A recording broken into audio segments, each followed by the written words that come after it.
बापू हो गड्या उठणं. बालीच्या घरचे पाहुणे आले ना फाट्यावर. आताच फोन येऊन गेला त्याचा. जाय लवकर जाय घेऊन ये परत त्याला. जाऊ घेऊन लवकर जाय. काय हो बाबा झोपू द्या ना मला. काऊन किती लावून राहिले माय मांग. अबे नालायका तुले काय सांगून राहिलो मी. बालीच्या घरच्या पाहुण्याचा फोन आला ना फाट्यावर आहेत ते. जाय लवकर जाय घेऊन येते. काय हो बाबा मला उठवलं. हे जिजाजी आले का? 2-3 दिवस तर झाले बाबा बाली ताईला येऊन. इतक्या लवकर आले ते जिजाजी. अरे बस करणं ते जांभवायचं ना. जा लवकर तोंडावर पाणी घे आणि त्या फाट्यावर जाय. पाहुणे गेला तर ती तुझी पाहुण्याला जागी पाच मग माडेगावच्या बाजाराला घेऊन जाय. आणि पाहुण्याला जे पाहिजे ते घे. मटण म्हणतील तर मटण आणि कोंबडं म्हणतील तर कोंबडं. त्या माहिती विचार घरी काही पाहिजे काय काही लागते काय सांबार अद्रक लसण लिंबू ते पण घेऊन यायचा. लवकर जाय. हो जिजाजी राम राम. लय टाइम झाला का बा तुम्हाला येऊन? काय लगा गण्या एवढा टाइम लावत असते का? अर्धा पाऊण घंटा झाला मी तू वाट पाहून राहिलो. जिजाजी रजा उन्हातच आले तुम्ही. बरं जाऊ द्या. काय घेता सांगा. उसाचा रस घेता की आईस्क्रीम घेता की चाय घेता की अजून काय घेता? अरे बा गण्या आताच मी लस्सी घेतली. ते जाऊ दे चल घरी चल पहिले. जाऊ हो जिजाजी घरी जाऊ. एवढी काय घाई तुम्हाला मा ताईला भेटायची? 2 दिवस झाले बा मा ताईला येऊन होती. बाबा तुम्हाला करमती नाही का आता? लवकर चला म्हणता घरी. जाऊ ना आरामशीर. जाणं आहे आपल्याला घरी. अरे बा गण्या सकाळ पासून निघाला ना मी घरून. म्हणून म्हटलं तुला की पहिले घरी चल. चांगलं आराम गिराम करतो आम्ही आता. घरी तर जाऊच जिजाजी पण पहिले आपल्याला बाजार जावं लागते. काऊन काय घ्यायचं आहे बा तुले? बाबा म्हणत होते की बा माळेगावचा बाजार आहे तर पाहुण्याला विचार काय पाहिजे तर. पाहुणे जे म्हणतील ते घेऊन ये. त्याला मटण पाहिजे असेल तर मटण आणि कोंबडं पाहिजे असेल तर कोंबडं. तुम्ही सांगा जिजाजी काय मटण की कोंबडं घेऊ. तुम्ही म्हणत असाल तर मच्छी बी येते चांगली आजच्या बाजारात. सांगा काय घेऊ. कन्या लेका उन्हाळ्याची मच्छी काही बराबर लागत नाही.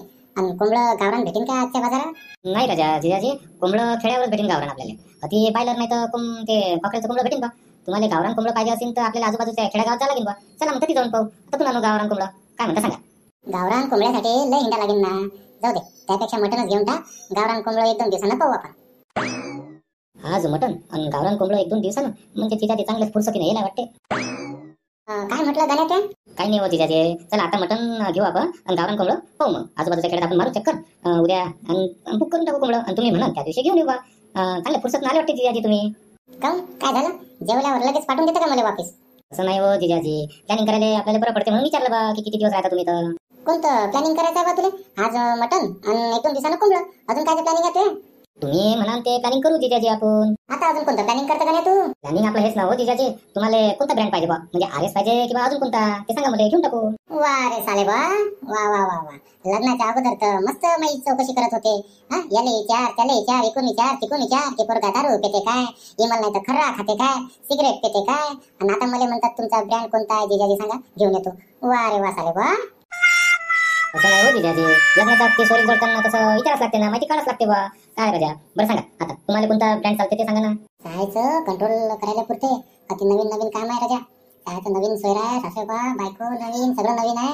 काही इज्जतचा भाजीपाला करायला पुरत नाही बा. बायकोले माहीत पडलं तर बायको बी नाराज होईल आणि सासरा आणि सासू बी. काही एवढं सहायचं नाही पेलं तर काही मरत नाही आपण. कंट्रोल करायला पुरते बा. काय विचार करू राहिले जिजाजी? सांगा ना कोणता ब्रँड पाहिजे तर. अरे गण्या मला कोणताच ब्रँड नाही पाहिजे. काहीच नाही पाहिजे मला. तुला घ्यायची असेल तर तू घे बा. चाल पहिले बाजारात चल मटण घे. लवकर घरी जाऊ आपण. मी नसतो घेतो जिजाजी तुमच्यासाठी विचारलं होतं. बरं चला आता बाजारात जाऊ आपण मटण घेऊ आता चला.